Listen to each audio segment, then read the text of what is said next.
El Señor esté con ustedes.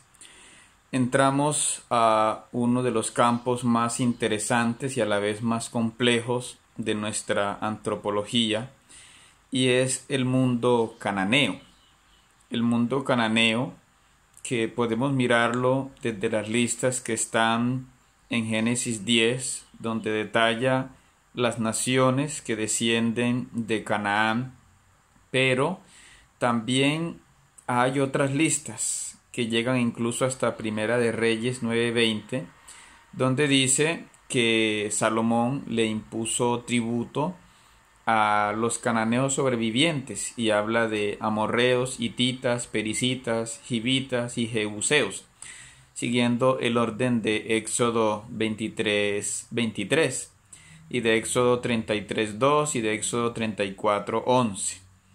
Los rabinos y los teólogos no se han puesto de acuerdo para explicar la ausencia, el intercambio o la inflación de estas listas, porque incluso los cananeos a veces aparecen como una tribu más, como se ve en Éxodo 13:5, y otras veces este nombre se aplica a todos los habitantes de Canaán, como en Éxodo 13:11.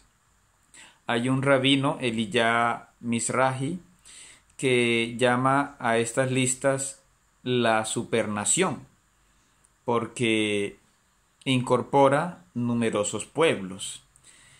Por eso Klein Roivén-Chen, en un artículo que publicó en unos estudios bíblicos en inglés, apoya también esta tesis de que cuando hablamos de Canaán, hablamos es de un numeroso grupo de naciones. ¿Quiénes la componen? Es lo que vamos a mirar más detalladamente.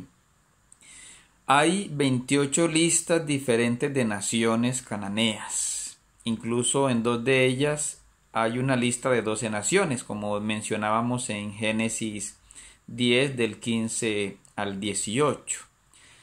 Y podemos incluir también una lista que aparece en Primera de Esdras 8:69, pero recordemos que este es un texto apócrifo.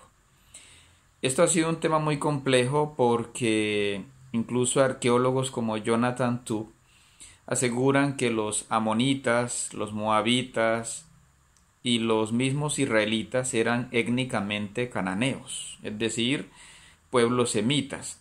Aquí también vemos otro aspecto que confrontamos con la Biblia, porque la Biblia asegura que los cananeos eran camitas, es decir, parientes de los egipcios. Más adelante detallaremos qué es lo que puede significar que, siendo casi de la misma raza que los israelitas, la Biblia los considera más bien parientes de los egipcios. Para el autor yavista, los cananeos son los que moran sobre todo al oeste del Jordán, y amorreos los que viven al este, lo que hoy llamamos Transjordania, mientras que los cananeos son los que moran en Cisjordania, lo que hoy llamamos gran parte de Israel. Para el eloísta y el deuteronomista son cananeos los que viven en la costa y el valle del Jordán, y amorreos los que viven en las montañas de Palestina.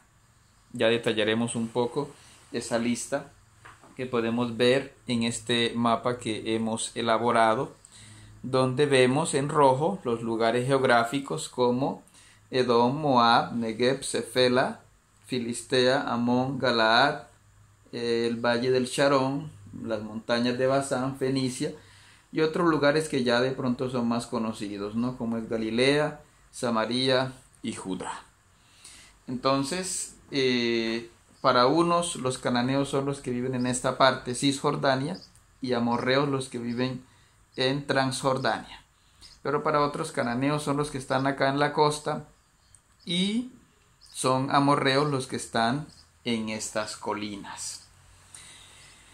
Tenemos entonces que la Biblia detalla una lista de pobladores, como son los cananeos, que los pone, como decíamos, sobre todo en esta costa, la costa del Sharón,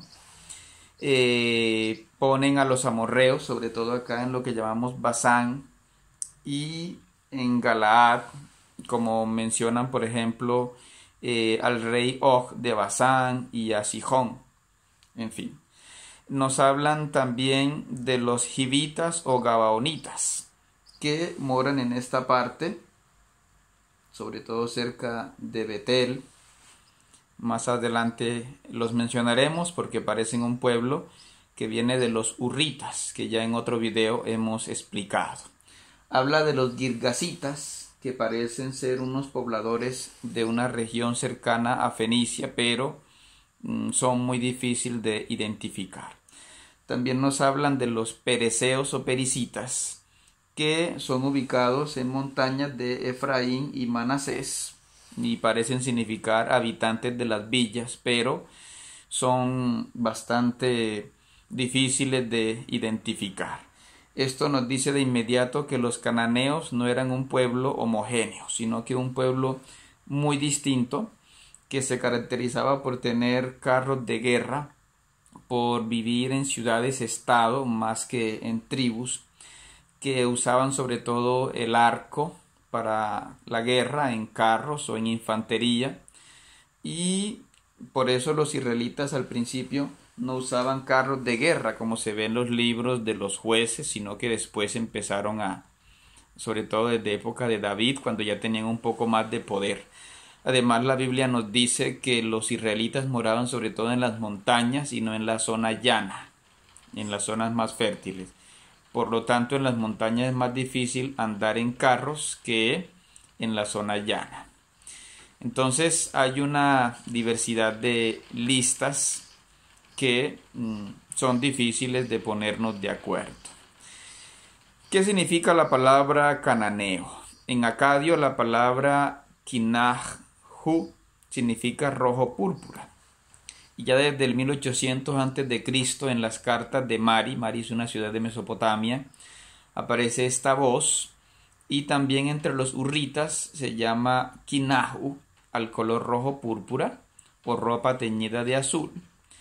Incluso vemos en Isaías 23:8 y en Proverbios 31:24 y en Sofonías 1:11 y en Zacarías 11:7 y 11 que la palabra fenicio se le aplicaba a los comerciantes y a veces también a los habitantes de Siria y Palestina.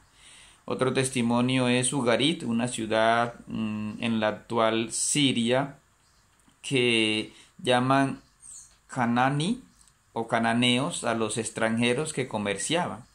Hay otros documentos, por ejemplo en la ciudad de Ebla hacia el año 3200 a.C., que habla en cambio es de ciudades amorreas. Amorreo significa occidental, visto desde Mesopotamia, a los habitantes de Hazor, esta ciudad que ubicamos acá, y de Cades del Orontes, una ciudad un poco más al norte, que tenían comercio con varios de estos lugares. Otro lugar mencionado es Megiddo, ¿sí?, con el cual también se tenía comercio. Entonces, lo que podemos decir según el artículo de David Toshio Sumura, que está en el diccionario del Antiguo Testamento en inglés, es que los cananeos eran sobre todo un grupo de pueblos que hablaban al menos una lengua muy parecida. Y el conocimiento que teníamos hasta 1890 del Canaán era sobre todo de parte de la Biblia, pero fue entonces cuando empezaron a hacerse hallazgos arqueológicos. Y también teníamos documentos de Mesopotamia y de Egipto. Pero William Flinders Petrie empezó a estudiar los hallazgos de Laquis. Laquis es un lugar del cual se conserva un montículo se le llamaría, Tel el Hesi, de 2 hectáreas, donde se encontró cerámica de Chipre y cerámica micénica, es decir, griega. además de ricas tumbas, templos, una muralla pequeña de bronce, ¿sí? Loza, joyería. También otros estudiosos como Frederick Briggs y Robert Stewart empezaron a estudiar los tels de la Cefela, de esta zona, ¿sí?